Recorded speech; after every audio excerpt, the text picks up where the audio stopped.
For our week 3 first game best player of the game from Team Red Horse, you have Kuya Paolo de la Cruz. So Kuya Pao achieved 24 points, 7 rebounds, and 5 assists.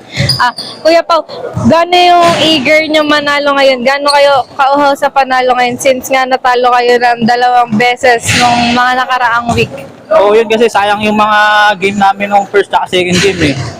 Puro ilang points lang yung lamang sa amin. Kaya ngayon, na third game namin, kailangan talaga namin bumawi.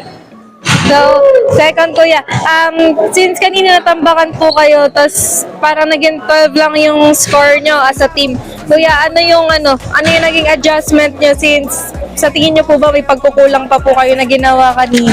Oo, yun kasi nung first quarter, halos wala kaming usap-usap eh. Tapos nung second quarter, nag-initiate na sila RC na mag-usap-usap. Yun, nung nag-usap-usap naman kami, nagkakonik-konik naman kami. So, lastly kuya, ano yung magiging message mo sa mga teammates nyo?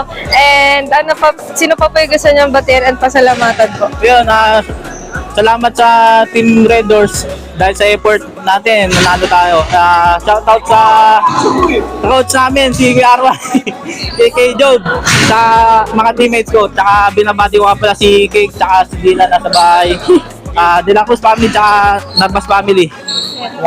So, once again po, congrats once again for our first game best player of the game from Team Red Horse, you have Kuya Paolo de la Cruz. Congrats po. Thank you, thank you. Yo, we after all, tayo mag-enjoy. Mga kaibigan sa paligid mo lang